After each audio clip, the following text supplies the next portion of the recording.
ആരേ കറുപ്പൻ. നിനക്കറിയില്ലടാ, നമ്മൾ അപ്പൂപ്പൻ്റെ കാലത്ത് ഈ പാടത്തും പറമ്പിലൊക്കെ പണിയെടുക്കുന്നവർക്കൊന്നും കൂലി കൊടുക്കില്ല.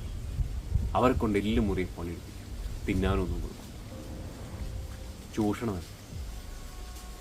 പക്ഷെ ആ കാലത്ത് അവർക്ക് വേണ്ടി ശബ്ദിക്കാൻ ഒരു ശബ്ദം ഉണ്ടായിരുന്നു.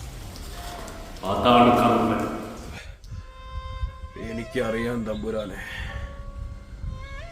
ഞാനിവിടുന്ന് ജീവനോടെ പോലാന്ന്. പക്ഷേ നിങ്ങളൊരു കാര്യം ഓർത്തോ, ചാവാണ്ട് ഞാൻ തിരിച്ചു വരും. മുച്ചോടും ഞാൻ മോടിപ്പിക്കാം. സമരം അടിച്ചമർത്താൻ വേണ്ടി